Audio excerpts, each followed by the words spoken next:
And now, on a pale horse.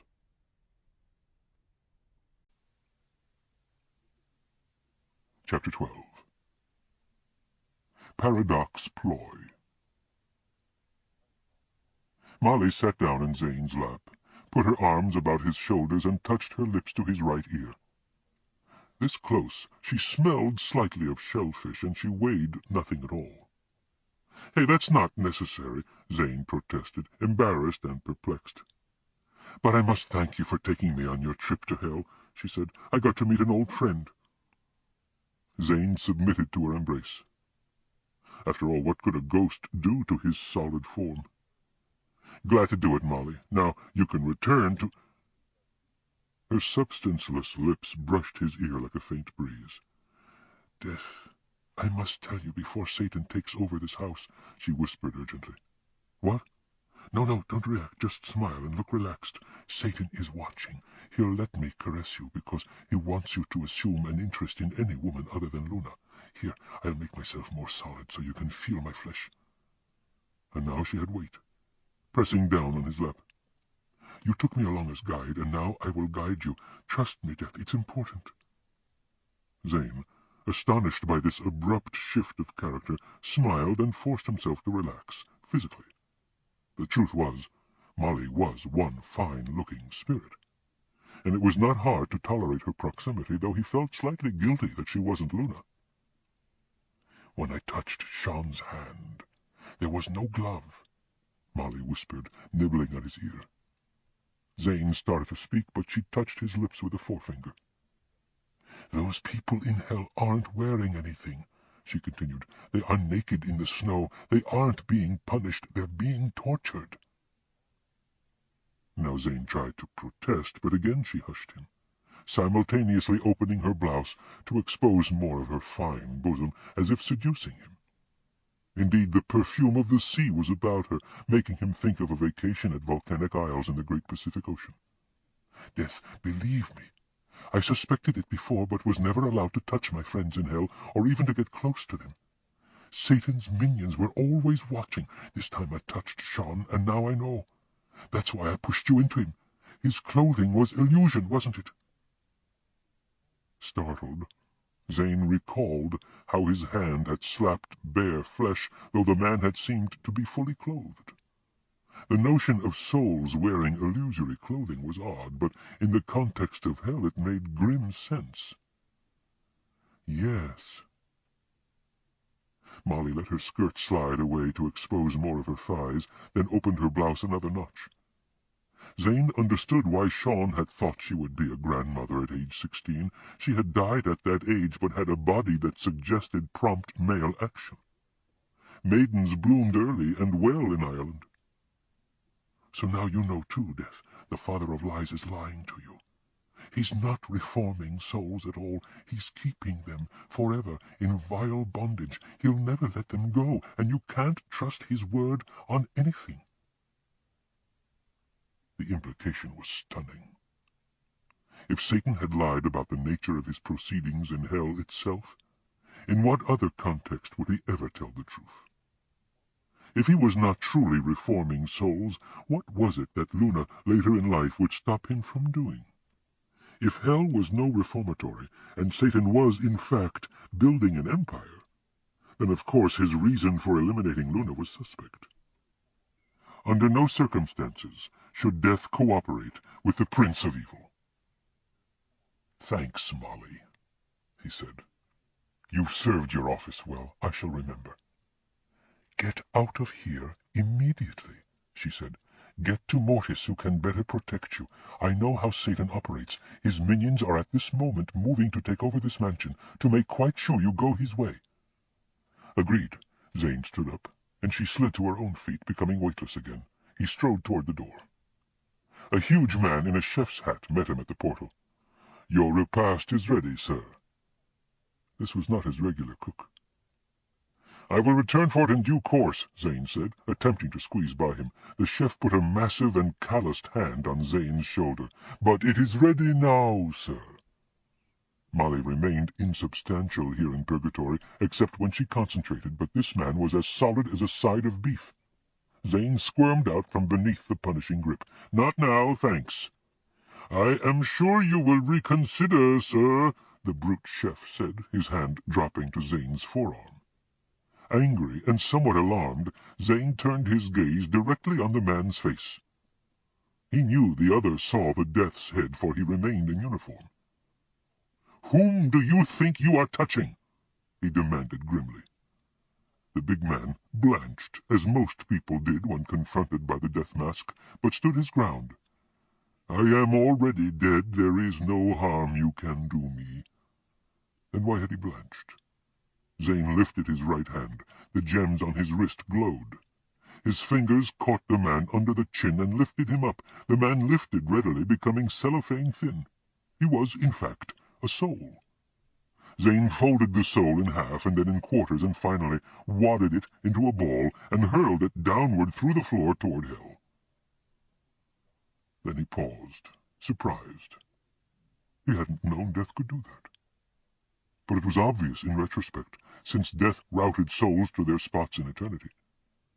When he took deliberate hold of a soul, it moved as he willed it to. "That was pretty," Molly murmured. Zane had forgotten her presence. "Maybe you had better get out of here, too," he suggested. "Satan's minions could probably manhandle you." "It's very hard to hold a ghost against her will," she said, and faded from view. "Thanks again for your help," he called. "You've opened my eyes." "You're welcome, Death." Her breeze-faint whisper came. Then he was alone. He strode through the doorway, and encountered a truly regal and lovely woman, garbed in elaborately archaic paraphernalia. "I am Helen of Troy," she announced. Zane was of course familiar with the historical, virtually legendary accounts of this famous woman's activities. Hers was the face that had launched 1,000 spells and precipitated a savage ancient war between the city-state of Troy and the massed forces of Greece.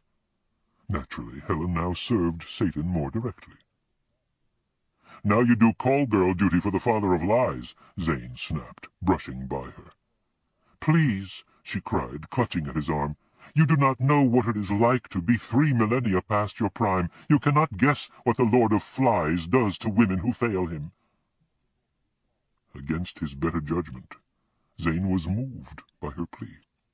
She might be 3,000 years dead, but she was one lovely creature. "I wish you no harm, Helen, but I am trying to keep a good living woman out of Satan's grasp. Would you seek to betray that woman?" Helen looked at him. Tears formed in her beautiful eyes and streaked down her classic cheeks. Slowly her face collapsed in on itself, and her body became a shapeless mass. She dissolved into vapor, and her soul sank through the floor on the way to what she dreaded. She had understood. Helen of Troy had been a good woman in essence, refusing to betray another of her kind. Saddened, Zane moved on outside. Mortis was waiting for him, satellite blinking urgently. Zane mounted and set the translation jewel in his ear. "What is it, gallant steed?" "Satan has loosed hellhounds." "That sounds bad. What's a hellhound?" "A demon in animal form. You cannot fold its soul, for it is not human." Zane digested that. It seemed Satan was playing with a harder ball now. "What can I do?" "It is not my place to say, master. I can protect you if we encounter them singly." "Do hellhounds hunt singly?" "Not necessarily." Zane felt a chill. "How much time do I have?" "It takes time to run all the way from Hell's Hound-Pound to Purgatory, even for supernatural creatures. You may have 15 minutes before they arrive." "Good. I have an errand to attend to. Take me to the records department." Mortis galloped for the big Purgatory building across the plain. "Do not be long about your business," the horse warned. "I cannot be with you inside." "I'll rejoin you before the hounds arrive." Zane dismounted, entered the building, went immediately to the computer terminal, and turned it on. "A greeting, Death," the screen flashed. "The information you seek is not in my storage banks." "I'll bet it isn't," Zane muttered. "No ordinary creature can stop a hellhound." News traveled fast. That isn't my question." The computer flickered its screen, seeming startled. "Surely you are concerned. How many souls have been released from hell?" "Meaningless query. Please rephrase." "Oh, no, it isn't meaningless, machine. According to the Prince of Evil, he only processes souls to expiate their burden of evil, then releases them to heaven. How many souls has he released to date? A round figure will suffice." There was a pause. "No information," the screen showed at last. "What do you mean, no information? You've got the records of eternity."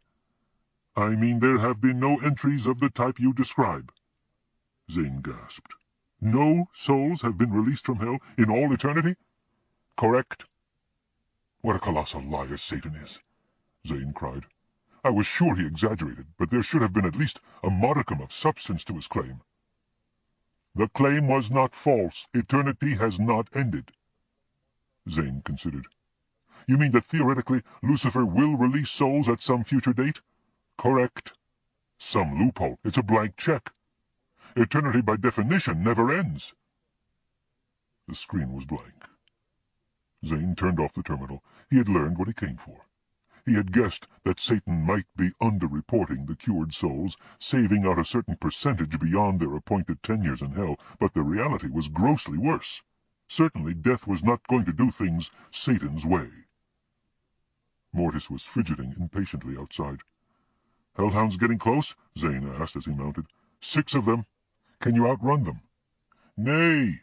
I could outdistance them in an extended run, for they lack my endurance, but their short-range speed is greater than mine."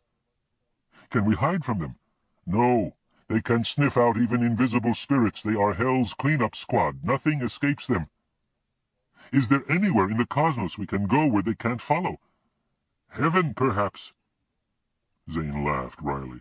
"Let's not involve heaven in this. Let me consider." "Do not consider more than 90 seconds, Death," the stallion said meaningfully. Zane sat and pondered. He was surprised to discover that he was not afraid. He had never been a brave man. Temper and bravado had passed for courage, but his recent activities in the office of death had removed most of the dread of dying from him. He did not want to die himself, but this was now mainly a practical matter rather than fear for himself. If he died now, his replacement would end the strike and take Luna, and Satan would win. Luna might go to heaven, and perhaps Zane would too, though he would hardly bet on that. Certainly neither faced extinction, but how would the rest of humanity fare if Satan had his way? That was Zane's real challenge. The hellhounds, it seemed, could kill him, for they were supernatural monsters who would not be balked by the magic of the Death Cape. He might send one of them back to hell in the same manner he had sent the chef demon, even though its soul was not his proper department. But that would be the limit, since these creatures would have no fear of the human death incarnation. If he couldn't hide from them, or flee them, or fight them, what could he do? Just stand and wait for them? Into his mind came the pattern of matchsticks, 5 arranged in a pentagon. Now he realized what it meant. His thoughts were going in a circle, leading him nowhere, providing no solution. Hastily he reshaped the matches to a better configuration. He laid them in a line. If he couldn't hide, and he couldn't flee, but he had to prevail, then he had to fight, and therefore needed a suitable weapon. There was his series chain. He heard a chilling baying. At the horizon of Purgatory, dark lumps appeared, rapidly swelling in size. The hellhounds had arrived. Weapon, weapon. What was a weapon against a supernatural monster? Not his cloak, not his gems. He needed something offensive. The 6 figures loomed into great red-brown canine shapes, each half the height of a man. Their eyes glowed red like little furnace portholes. They moved with huge cat-like bounds, covering 10 meters at a time. There was no sound as their feet struck the ground. Even in open attack they showed their stealth. What he needed was a good sword, one enchanted to dispatch natural and supernatural entities alike. But this was rather late to think about procuring one. The hellhounds ringed man and horse, pausing to study the situation. In a moment one or more would pounce. Zane's eye fell on the scythe. Suddenly he remembered the manner in which Mars had suggested that he practice with it. He had not done so, as his attention had been taken by other things, but he did know how to swing a scythe. The first hellhound pounced. Zane grasped the scythe and jumped to the ground. The hound passed overhead, missing the suddenly descending target. That freed a few more seconds. Zane shook the scythe so that its giant blade snapped into place at right angles to the handle and locked there. "Get out of here, Mortis!" he cried. "This is not your quarrel." The death steed bolted. Zane hefted the scythe. He felt its terrible power. Oh yes, this was a good weapon. "Come at me, puppies!" he cried, letting his volatile temper take over, and the cruel blade gleamed. "Come, try my strength, you dogs who thought to attack helpless prey, but when you do, O beasts of night, know that you face the Lord of Night. I am Death." The first hound, unimpressed, turned and leaped again. It seemed this kill was the privilege of the leader. Zane angled the great blade upward, pointing roughly at the hound. The monster canine landed on it. The gleaming point entered the hound's head and slid right through to its tail, almost without resistance.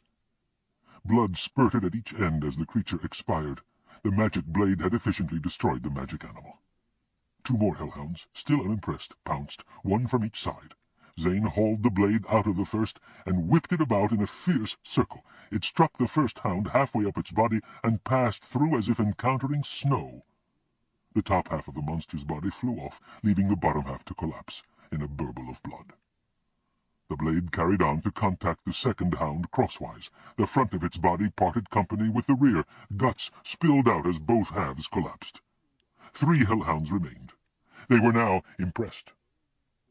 "What's the matter, curs?" Zane taunted them. "Don't you like it when your quarry fights back?" Another stepped forward, jaws gaping. Its teeth and tongue were as black as solid soot.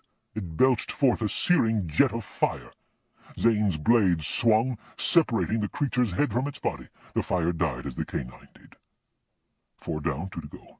Zane's right side smarted where the fire had heated his cloak. The fire was more penetrating than that of the hot-smoked dragoness, but he couldn't rest now. "Exactly whom did you suppose you were stalking, O sons of hell bitches?"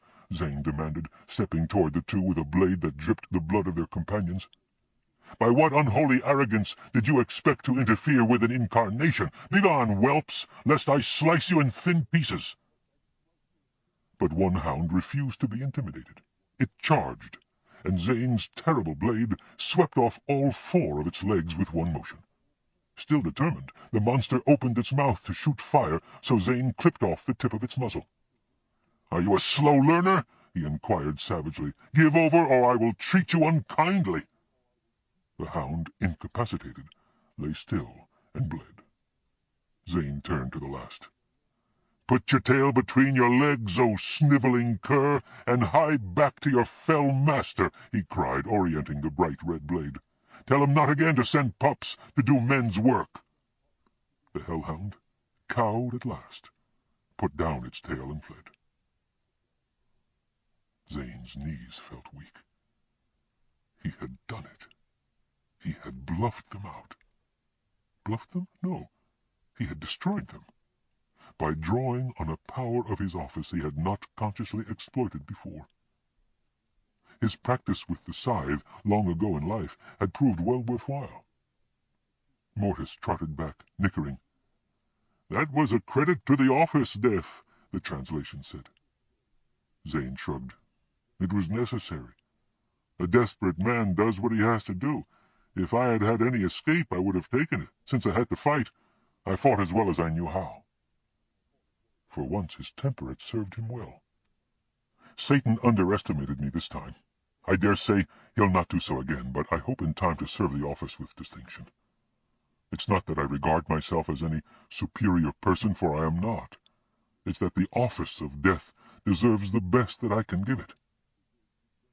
He mounted, and they started toward Earth. "Why didn't you tell me about the scythe?" Zane asked. "I did not know it could be used against hellhounds," Mortis admitted. "My former master never employed it in that manner." But Mars had known. So there are powers of the office that are inherent, regardless of the office holder or the amount such powers have been used before, Zane concluded. Could there be others? "I am not the first death steed," Mortis neighed. My predecessors may have seen things that are now clouded, but I understand the office of death varies considerably with each office holder. Interpretation is critical. At his height, death is balked by no force in the firmament." "I've been balked at every turn," Zane protested. "Not when you held the death scythe." "I was desperate," Zane repeated. But already he looked back at that episode with a certain grim pride. He had been foolish, but he had destroyed the enemy. Death did indeed have power when death chose to exert it. Nature had intimated as much. Had he remained confused, in effect acquiescing in his own slaying by the hellhounds, that would have occurred, but he had not, and they had been helpless against him. Had his predecessor not cooperated in his own murder by being careless, he would have survived and Zane would be in eternity. My own immediate predecessor in the office, what kind of death was he? Zane knew the man had gone to heaven, but that did not necessarily speak well for his competence. A mediocre one, or he would not have lost the office. I mean, how did he perform? I know he was careless at the end, but that doesn't mean he wasn't a good worker. Did he keep up with his schedule? Did you like him? "He kept his schedule better than you keep yours," the horse said. "I cannot afford to become emotionally attached to any specific person." "So you will not miss me when I'm gone," Zane said. "That's best. I appreciate the loyal and competent service you have given me from the outset, and know you will be a great help to my successor." Mortis did not answer. They landed in the city of Kilvara. Mortis converted to the Deathmobile and drove Zane to Luna's address. She met him at the door. "Oh, I worried about you, Zane," she said, relieved. "The consequence of opposing Satan." "I can handle it," he said, not wanting to burden her with the knowledge that his life was now seriously in jeopardy. Satan would surely bring more potent forces to bear, but if Luna knew that, she might try to do something foolish, such as removing herself from life.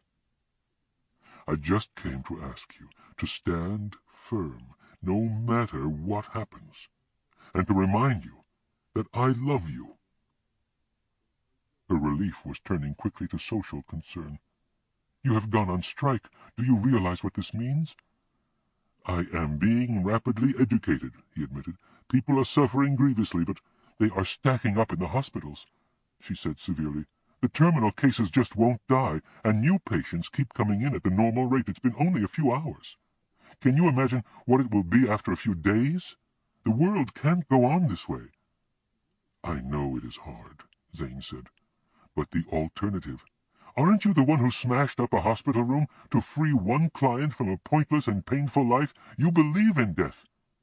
"I believe in death," Zane agreed, seeing it as a revelation. "I really do. Death is the most sacred right of the living. It is the one thing that should never be denied, yet in this case, it's not as if they can be saved," she continued relentlessly.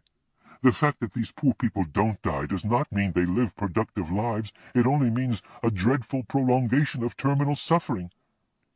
"True," Zane acknowledged weakly. "Death is certainly a necessary service to those whose life is finished. It's best that it be prompt and painless, yet—" "I have been painting a picture," she said. She gestured to an easel she had set up in her living room. On it was a partially completed representation of a child whose lower body had been crushed by a car. Nearby was the tangled remnant of a bicycle or miniature magic carpet that the child had evidently been riding carelessly. Zane noted how artistically the elements of both carpet and machine had been integrated to make the device unidentifiable. This was a symbolic example, not a literal one. It had also been hastily done, for Luna had been home only a few hours. The most compelling thing was the aura of the child. It looked very like a soul half out of the suffering body, and its agony was manifest. What a terrible image this would be when complete. It was, of course, also a representation of Luna's own state. She had died violently, yet lived, and knew that she was at least in part responsible for the torment of all the people who could not die. But if Satan takes over Earth because you are not there to stop him, Zane said, millions of souls who might have gone to heaven will instead be damned to just this type of torture in hell. I must prevent— I can't believe that, Luna cried. Hell is only the place where bad souls are punished. In time, when these souls reform, they are freed. No, they're not. I checked with the Purgatory computer. Zane, I have decided. I want you to end your— The door crashed open. A brutal-looking man charged in, pointing a handgun at Zane. "Now shall you die, Death, and I shall take your place," he bellowed. "How did he get past my griffins?" Luna demanded indignantly. "Where's my moon moth?" "My lord Satan spelled them off," the intruder said with an evil grin. "You will be the first booty I take, gorgeous creature, once I have the office." Zane drew his cloak and hood more closely about him. "Beware, oaf! I am invulnerable to mortal weapons." "Not any more, Death," the thug cried. "You have been declared in violation of your office, and your magic has been turned off." He sighted along the barrel of his weapon, aiming at Zane's heart. "No!" Luna screamed, lunging at the man. The gun fired. Blood spattered from Luna's right leg, where the bullet from the deflected gun struck. She crumpled. Zane had never been much of a fighter, but his berserker temper was invoked again. The red of Luna's blood magnified before his eyes like an exploding star. He launched himself at the intruder as the gun swept back toward him. One of Zane's gloved hands shoved the barrel aside. The other reached for the thug's face. The man screamed and fell back, dropping the gun. Zane turned to Luna, who was sprawled in her own blood. "I must get you to a doctor." "No good," she gasped. "The hospitals are overcrowded with the undead. No room for minor cases." "But you could bleed to death." She flashed him a smile through her pain. "Then you'd have to take my soul, Death, wouldn't you? And that would free all the others." With renewed horror, Zane realized that this was a two-pronged trap. If he had been assassinated, his replacement would have ended the death strike and taken Luna. If Luna had been mortally hurt, Zane himself might have had to take her, for he could not bear to see her suffer. Either way, Satan won. "But now that I've seen—" Luna paused to gasp, catching up with necessary breathing, then resumed. "Seen how eager Satan is to get rid of you, I'm not sure I ought to go." "Some medical attention. I don't even know how to stop the bleeding." "Just fetch me the white gem from the mantel there," she said, her voice losing force. "It's a healing stone." Zane leaped to fetch the stone. Luna took it with trembling fingers and touched it to her leg, and the bleeding slowed and stopped. The flesh began visibly to mend around the edge of the wound. "I'm adding more burden to my soul using this black magic," she said. "But I don't care about me. I think maybe you're doing more than I thought, Zane, and I should support you." "It's true," he said, somewhat ungraciously. "But it's you Satan wants dead. I'm only blocking that. In a few days my petition will be heard, and the matter of your scheduling should be corrected. Then you will be free to live your life, and I can return to the duties of my office." "I really don't see how I can be so important," she said, getting to her feet as the wound in her leg disappeared. "That was one potent healstone. It must be something my father set up. Then he arranged to have Death himself guard me." "You're worth guarding," Zane said. "Now I must go. You have already been hurt because you were near me. I don't want that to happen again. I can protect you best by staying away from you." "But Satan can attack me regardless," she protested. "He just proved that." "It will do him no good while I retain the office. He must deal with me first." The thug Zane had downed groaned. They looked at him. Luna gasped, and Zane stiffened. No wonder the man had given up the fight so readily. One of his eyes was a mass of blood and fluid. The other— "I must have forked him in the eyes with my fingers," Zane said. "I wasn't even conscious of—" Luna handed him the healstone. Zane brought it to the man's face, near the punctured eye. In a moment the eye healed and cleared. Then he put it near the other. The eyeball was drawn up by its dangling nerve like a yo-yo until it popped back into its socket and firmed in place. "I'm sorry," Zane told the man. "I acted without thinking." The man felt his face tentatively. "You fixed me up," he exclaimed. "I can see again. The pain's gone." "Yes. I shouldn't have struck you like that. I was angry." "I don't like you when you're angry," the man said, scrambling to his feet. "Just let me out of here. I won't tangle with you again." He stumbled out. He thinks you healed him in a gesture of contempt, Luna said. That makes him twice as wary of you. He doesn't know what you will do to him next time, or whether you will bother to fix it. Zane shook his head. I never dreamed there was such a beast in me, to spike out a man's eyes, just because he wanted to kill you and take your place and then kill me. Zane smiled, grimly rueful. I guess I did mean it. When I saw him shoot you, a fuse blew in my brain. All my civilized restraints puffed away like so much fog in a furnace. He shook his head. I'll leave you now. I can't blame you for being horrified. She came to him, taking his hands in hers. Zane, you have said you love me, and I have not replied. I feel I owe you a statement. I do like you more than I have liked any other man except my father, but the situation... I value your candor, he said carefully. Of course you're not in a position to... What I'm trying to say is that you can prevent me from dying, but love is on another schedule. So soon after my father, tangled in grief, I just can't... I understand. And he believed he did. Luna loved her father, and that man had died. Could she afford to love Zane, too, when Satan was trying to assassinate him? When she herself was slated for early demise? Oh, Zane, take care of yourself, she cried, flinging her arms about him and kissing him. There was a neigh outside. Mortis was sounding the alarm. Zane disengaged hastily and hurried out. Trouble? He asked, checking the translation stone in his ear. Other assassins, the horse said. Some I can outrun, some I can't. It is best to keep on the move so that we encounter them singly. Zane mounted, and Mortis moved down the street, his hooves striking the pavement silently. Still Zane found he was not afraid.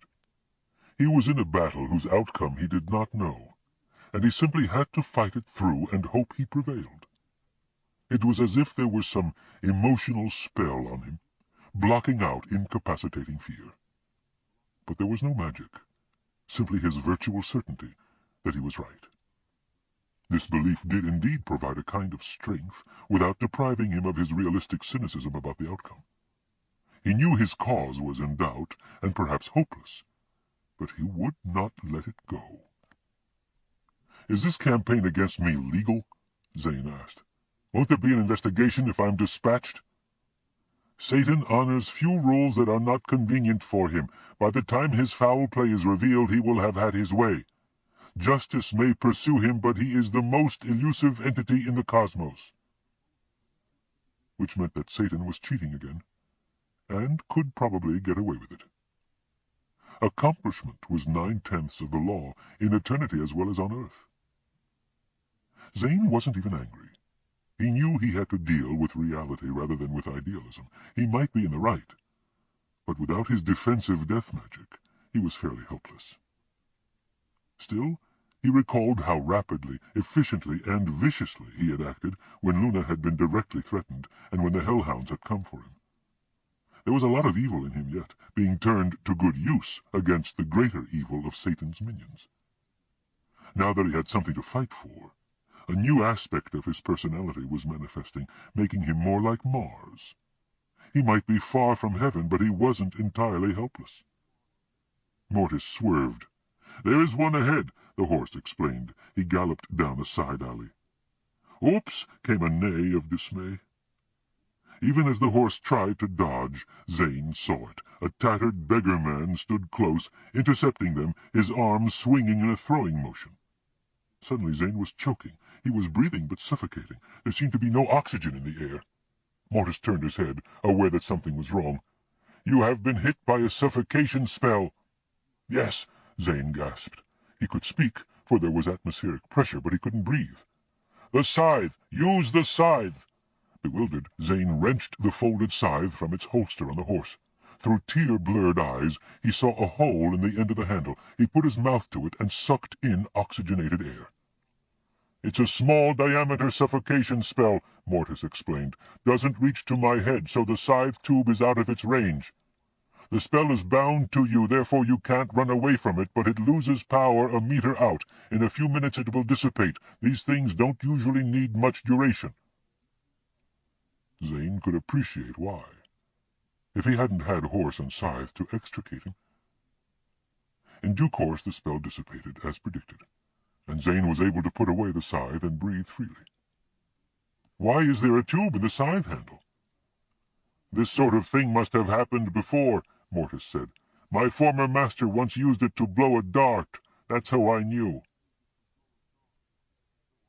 Had attempts been made on Death's life before by supernatural agencies? It made a certain sordid sense. Surely Death had not universally pleased all parties at all times in the course of eternity, and Satan was obviously one to try any means to get his way. So some Death office-holder along the line had had the scythe handle hollowed. Very nice. If Death had been under siege before, it seemed he had survived it. Otherwise, he would not have been able to modify the scythe handle. That was a positive sign. No, maybe it was intended as a drinking straw, when water was available only from some well without a bucket, too deep to reach directly. He would probably never know. So he had no certainty. Were there other little things about this office that he ought to find out? His continuation as Death might depend on his information. "What other resources do I have?" he asked Mortis. "I hardly know," the horse confessed. "I have the impression that the powers of the office are far greater than normally employed, but your predecessor did not employ them." It did make sense. Death should not be balked or intimidated by others, not even by Satan. Otherwise, the office would soon become meaningless. But what powers did the office retain once its magic had been turned off? Had Death ever gone on strike before? If so, how had that been resolved? Mortis snorted. "Monster intercepting. I don't think I can avoid it." "Don't try," Zane said. "It's my quarrel, not yours. Set me down in the monster's vicinity." "You have courage." "No, I'm just doing what has to be done. I'm walled in by circumstance, like water in a channel. If I had choices, I'd flow away into the ground and be lost. I'm nothing by myself." "You have a choice. You can resign the office." "No. Any incarnation can resign without prejudice. I think that's how the others usually change personnel. They get tired or bored and make way for a successor." "Without prejudice?" "Reverting to the state of the soul when that person ended former life. For you this means balance." "So I would go to heaven or hell exactly as I would have had I not killed my predecessor. Nothing would have changed for me." "Yes. Of course, after your initiation period is done, your balance of good and evil will change, and your resignation would be on different terms." "Interesting," Zane considered. "No, I can't resign. My successor would take Luna, and Satan would win. I can't allow that to happen." "Then you do have courage. You have an easy way out that you do not accept." "No, if I had any acceptable way out, I would take it. That's not the same." Mortis halted at a green golf course. "The monster from hell has intercepted us. You would have a better chance against it if you rode me." "You need to survive for my successor. You have not betrayed your office. I will not involve you further in my problem." Zane dismounted, took the scythe, and stepped forward. Then he paused and turned back. "What type of monster is it?" "A praying mantis." "Praying mantis? They're small." "Praying mantis. A minion of hell never prays, but does pray. P-R-E-Y. They're large." Now the monster appeared. It was shaped like a praying mantis, but it was 5 meters tall. Its huge pincer legs looked capable of crushing a man in one fell squeeze. Its small head peered down at Zane from its awful height, judging at what point to pounce. Zane looked up at the mantis and was terrified. Courage? He had none of it. But he thought of Luna dying and Satan prevailing on earth, and stood firm. "All right, move out," he told Mortis. "Fast!" The horse bolted, and the mantis struck. Its body launched forward so rapidly it blurred, and its massive forearms unbent and clapped together again like those of the insect monster it mimicked. It missed. Its pincer arms crunched together, empty, almost empty. There were a few strands of horsehair in that grasp. The mantis had been going for Mortis, the moving target. Zane had not moved at all, so had not triggered the monster's attack response. Blind luck! The horse had moved suddenly and so rapidly that he had escaped, but that episode was enough to demonstrate the blinding speed of the monster. Zane knew he could not outrun it. He couldn't even bring his scythe into play before the creature grabbed him. His reflexes simply were not fast enough. The lofty, tiny, triangular head tilted, as if trying to discover what had become of the prey. Then the mantis got back to its feet, poising for a new launch. It had 4 legs besides the heavy front set, and 4 huge wings now folded along the back of the long body. The praying mantis looked clumsy, like a wooden branch propped on stilts. But Zane had seen that creature move. It was no more clumsy than was Satan's tongue. Zane had had some notion of standing his ground and swinging the scythe, but now knew this was hopeless. All he could cut with the scythe was the middle pair of legs, and long before he got there the front legs would catch him and crunch him. In fact, he couldn't move at all without getting pounced on. He had been warned by Mortis's departure. What, then, could he do? Well, he could wait. It seemed the mantis would not pounce as long as there was no motion. Probably it wasn't sure whether Zane was alive and, like the hot-smoked dragon, did not feed on carrion. When he moved, it would know he was alive and would act accordingly, rendering him dead. What chance did he have? He couldn't wait forever, could he? He was a man with a man's brain. He was much smarter than the monster, he was sure of that. But how could he outsmart it when he couldn't move?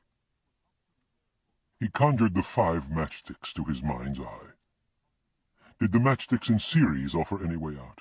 It didn't seem to. How about parallel matchsticks? Nothing there either. Try creative thinking, matchsticks shaped like a star. How could he outsmart a monster who would destroy him the moment he moved? Standing still and thinking smart thoughts wouldn't suffice. The mantis could surely outweight him. So if he moved, he lost. And if he stood still, he lost. What creative thought could alleviate the squeeze? Nevertheless, his thoughts played about the creative formation. Suppose he died where he stood, and his ghost haunted the praying mantis. That might serve it right, but meanwhile Satan would win. He needed to remain unmoving and alive at the same time his ghost haunted the monster and drove it away. A nonsense notion. Nonsense? Not necessarily. He had departed his body briefly in order to visit hell. Why not do it again, to confound the mantis? He tried, but nothing happened. He had no ghost to help draw him out, and probably his loss of magic also had something to do with it. His soul was now firmly fastened to his living body.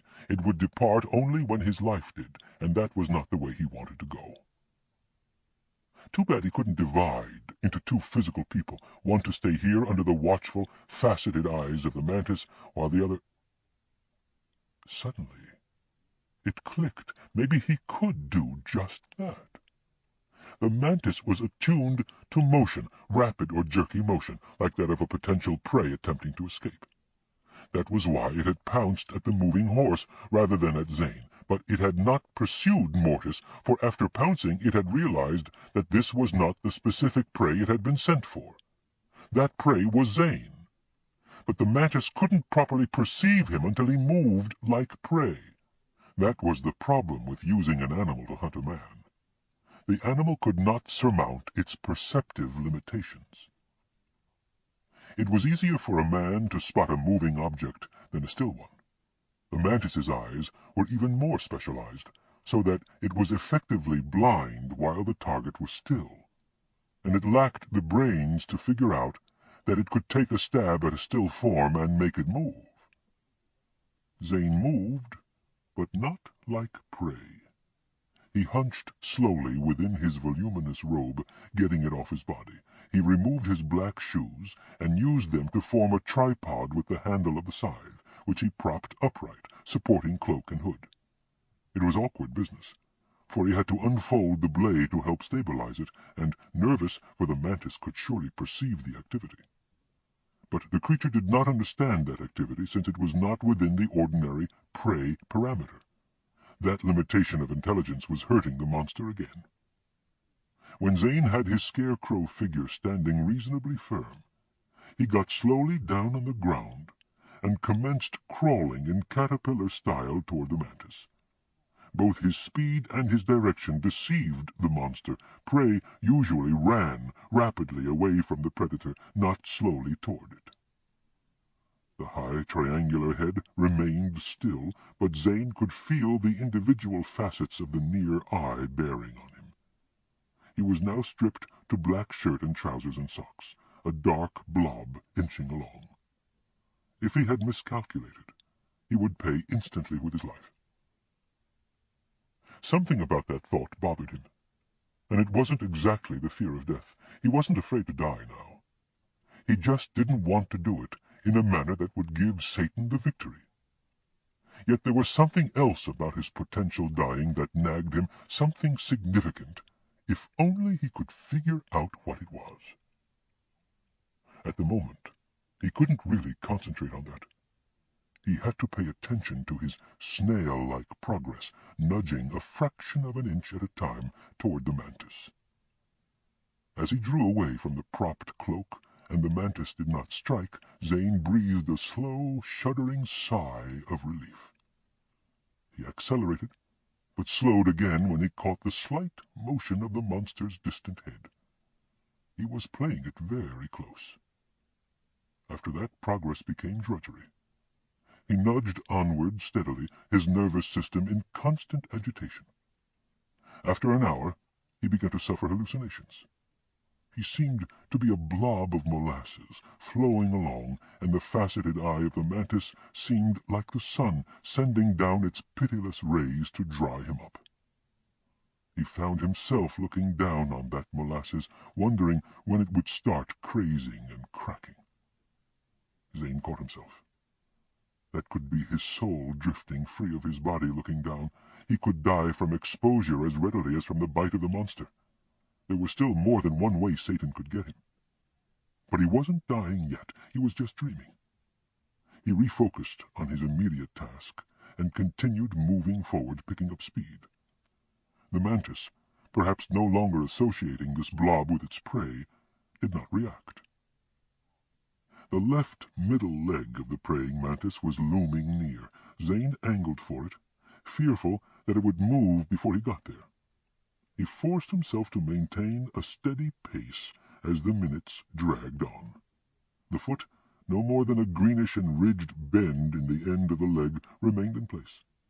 The leg's cross-section was no more than that of Zane's own wrist, but its length was more than his whole body. That was actually the length of one segment of it. Above the knee was a similar length, extending horizontally, thicker in diameter. The legs tied into the torso, just below the forward set of wings. At last the target was within reach. Slowly, Zane extended his two hands until they were almost touching the thin leg. He paused, gathering his nerve. This was about to become most uncomfortable. Then, suddenly, he grasped the leg in a firm double grip. Now the mantis reacted. It hauled its leg away, carrying Zane with it. It shook the limb, but Zane jackknifed and wrapped his legs about the leg. He had emulated the tactic of the mantis itself and had pounced by surprise. The mantis might not be able to see a stationary target very well, but it could feel what was on its leg. It tried to brush Zane off by rubbing the leg against its abdomen. This was ineffective, for Zane's grip was too tight. Now the monster planted its foot on the ground and angled its head to look. It didn't understand this type of attack. Zane hung on, certain that he was safe from the giant foreleg pincers here. The mantis would have to crush its own leg along with Zane, and it was unlikely to do that. He had nullified its primary weapon. However, he had not yet won his freedom, for he did not dare let go. He had gained an impasse, no more. What next? The mantis lifted its leg forward, setting it down as far in front as possible. Then it brought down its head. The long body was more flexible than Zane had supposed. Oops, now the insectile jaws could reach Zane. He couldn't afford to remain in place. The head loomed close. It was about a third as long as Zane's body, and dominated by the huge faceted eyes that seemed to take up about a quarter of the surface area of its face. The long antennae sprouted from anchorages just inside each eye placement, and 3 tiny eyes, no larger than Zane's own, looked out from between the antennae. Zane had not before appreciated so clearly exactly how alien the insect type of life was from human life. 5 eyes of 2 different sizes, yet it did make sense. Obviously the small eyes were finders, scanning the world in a general way so that the big specialized eyes could be oriented on their targets. But it was the mandibles that compelled Zane's more immediate and horrified attention. The mouth was like a gross bird beak, with several thin appendages enclosing it. Zane imagined those mandibles latching onto his flesh and lost his nerve. He had thought to leap to the monster's head and punch out its beautiful compound orbs, but now he was frozen with fear and revulsion. The eyes surveyed him. The huge faceted structures were like windows over deep and dusky wells, reminding him of precious cut stones. He saw his reflection duplicated many times over in the nearest facets, and was sure this was the image the mantis had of him. The monster could now see him far more clearly than he could see it. The head moved. Zane screamed and dropped off the leg. He fell jarringly on his back, and the head plunged down at him. Now he knew he was done for, because he had lost his nerve. But the head did not strike. It was the grasping forelegs that took hold of him, lifting him up. Tooth-like serrations clamped his torso, holding him with appalling authority. Of course the head had not struck directly, he realized. The mantis fed by grasping its prey and tearing chunks of living flesh from the body. It had him now. Would it begin its repast by biting off his head, or would it prefer a juicy limb? Probably the latter, for this type of monster preferred the very freshest meat, and life remained longer while the head was intact. It might even bite a hole in him, so it could take in some warm blood as an aperitif. Crunch, as an appendage was chewed off, then slurp as the blood was licked up. Assuming the insect had a tongue, Zane wasn't sure it did. He waited helplessly for what seemed like an interminable time, his thoughts going around in the schizoid formation of thought, visualizing his bones being spat out like machine-gun bullets and his skull being cracked open for the final delicacy. His mood did not improve with such rehearsals. His fate was sealed. The least he could do was be positive about it. He wrenched his thoughts into another formation and suffered another creative flash. It was a nova. "You can't kill me," he exclaimed. "That's why you're waiting." The lambent eyes turned translucent. "Because it's paradox," Zane continued, working out the rationale behind his revelation. "My soul is in balance, as it was when I assumed the office of death, as it remains for the term of my trial period. If I die, death must collect my soul personally, and I am death. I must collect myself, and that's nonsensical." Still the monster waited. "So all you can do is scare me. Paradox protects me. There had to be a way out of that smother spell, too, and the gunman shot Luna instead of me. Not coincidence at all, but deliberate deception. The father of lies can't wipe me out. He wanted me to think he could kill me, to make me accede to his will, to intimidate me. But his ploy has been balked by my paradox ploy." Slowly, the praying mantis relaxed its grip, and Zane slid to the ground. But he wanted to be absolutely sure. "Strike, monster!" he cried, waving his arms. "Gobble me up!" He kicked at a foreleg. The mantis backed away. "Your bluff has been called," Zane said. "Satan's bluff has been called. Nothing can kill death when his soul is in balance." He realized that this was the thought that had eluded him before, his unique situation. Mortis returned, but Zane stood pondering a moment more. It figured. Death could not be killed with his good and evil in balance, because only death could handle such a case, and he was death. He could hardly handle his own death. His predecessor, the former death, had been well beyond his break-in period, so was no longer in balance, and had been vulnerable. Once Zane got past his trial period, his balance of good and evil would shift one way or the other. Then he too would be vulnerable. The other incarnations had surely known. They had betrayed one death to strengthen another. He hadn't won yet. He had to establish Luna's security before he became vulnerable himself. Otherwise, Satan had only to wait. But this reprieve should enable him to see it through to the hearing on his petition. That sufficed. Now Zane mounted. "We have a fighting chance, Mortis," he cried. But he doubted Satan would make it easy.